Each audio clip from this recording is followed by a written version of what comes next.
difference between a spell and a curse. A curse is mainly due to the breaking of the rules and regulations of God. Welcome to the gospel. On this channel, you are going to get soul lifting message, faith content, and video that will help you to grow your spiritual life. Remember, don't forget to subscribe this channel for more new video updates. Difference between a spell and a curse. A curse is mainly due to the breaking of the rules and regulations of God that gives access to the devil to do whatever he wants with you. Then when it comes to a spell, it is mainly selfish intentions of a person, and then they put an incantation and an enchantment on one person to lose your job. You can see it with the pattern, but when you see the pattern in the whole family, in the whole region, it's now a curse. Somebody did something. So how do you correct a curse? Exodus 22, let's go to verse number 15 and go. But if the owner thereof be with it, he shall not make it good. If it be an hired thing, it came for his hire. And if a man entice a maid,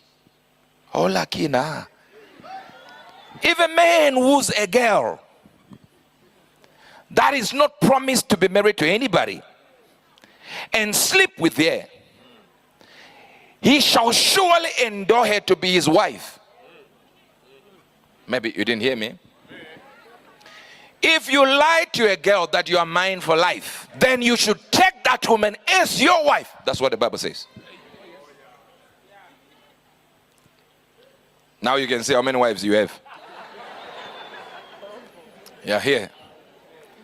If your father utterly refused to give it unto him, he shall pay money. If you don't do it, pay money. If the father refuses. Two options. That means you should pay for dowry, even if the father refuses.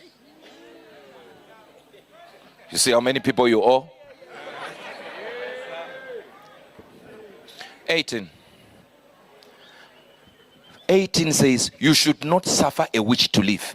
It's talking to the men that you are wizards. Okay.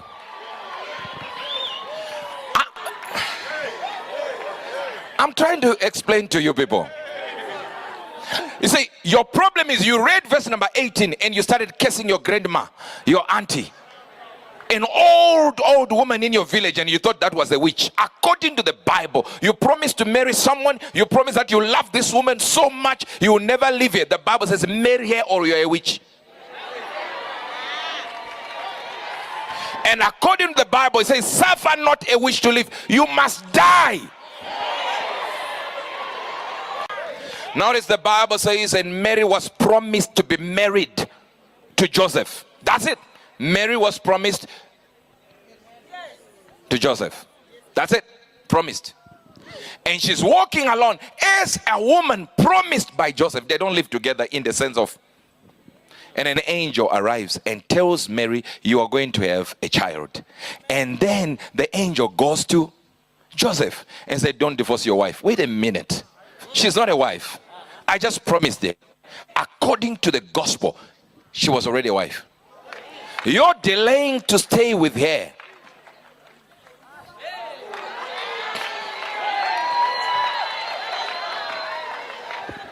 Then the Bible says, if you don't marry her, it's only because the father has refused. And if the father refuses, don't worry. Pay the level of lobola. Bridal price. Pay it. And if you don't pay, suffer not a witch to live. You should die. So you see what witchcraft is. You see the pronunciation of curses has nothing to do with this big witch in Mpumalanga, this big witch in Chipinge. No, it comes out of your mouth. Curses are released by the words that you speak. And the level of wedding and the power that backs that wedding makes you a witch. But I want to start somewhere so that you understand how deep Africa has been affected. Notice here, the British people came to Africa and gave us a free Jesus. We don't pay. We get Jesus. We have this free Jesus. And then they went to areas that were sacred to Africans and collected the gods of Africa, took them to Britain. Do you know right now? Let's get to Zimbabwe. Do you know where Mbuya Nyanda's bodies? Kaguvi's bodies? Britain, sir.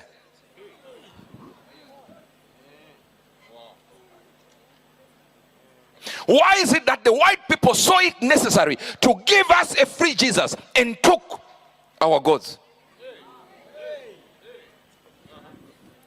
And then they took the gods of Ghana. Do you understand? They took the gods of Ghana and took them to Britain. Right, just a few years ago, you know what they've done? They've told Ghana, we can give you back your gods on loan. They said, we'll give you your gods on loan. If you keep them nicely, we'll extend your loan. And the last time I checked, we have African names for witches. And we have also British and English names for a witch. It's called a witch. Whenever you see an African name for something that is supernatural, having an English name, you now know the phenomenon is in every location. Could it be that they understand witchcraft to the extent that they are more acquainted with witchcraft and our old ways of prayer and worship, that they like our African gods more than Jesus? Let me go here. What will cause Western world to steal our gods? Is it because they know the power of keeping those artifacts more than you? I'm not saying it is holy. I'm simply saying, what did they use to defeat us? They found the locations where their gods were. And when they found the locations, what did they do with the locations? They discredited them, all right, and disempowered the locations by taking the gods and took them to Britain. They didn't leave them in their vaults in Africa. Anytime they got to a location and they wanted to kill Africans, they would ask where the Africans were going and found the location and said, this location is where they are getting power. They will take that point, desecrate it, discredit it, and they say there's no power here. And then they took the gods and go. And then they will start killing you after they take the gods. So what power are they using? Are they using Jesus' power? I went to Zaga. I don't know whether we have those photos from that tree. We parked our car, police camp, you know. We get in there. And when we got there, they said, we know why you're here. Do you see this tree? I said, yeah. So this tree, a juju man came here. Old man. He said, I want to leave my equipment that I used to do witchcraft with. And the police are like, this is the wrong location. He said, I have nowhere to leave them. And if I keep them, I will die. So I now want to leave them. They said, no problem. Are you serious? He said, yeah, I'm serious. He said, point at any tree, I will demonstrate. The policeman in charge pointed at one tree and said, that's that tree.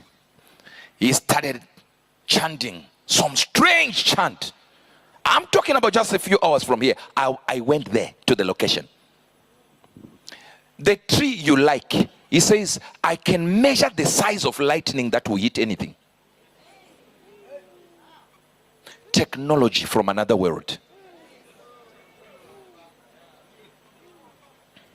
He started singing, doing his things, arranging them in order, and pointed at the tree. And the tree was struck by lightning. He said, I can repeat it. Do you think they said repeat? Thank you. You are very, very understanding. The problem with you is, as I said before, you are too westernized. I said, you're what? You are too westernized to the point that you can't believe these things are real. So it is easy for the devil to attack you with the same thing that you're not aware of. Show that tree. That one. The other part at the back there. You see the lower part? dried up instantly, and they to cut the side. We took the photos with the police there. They said the man lives that side. And he was no longer able to perform after he left the things there at the police station. Don't forget to subscribe to this channel for more new video updates. God bless you.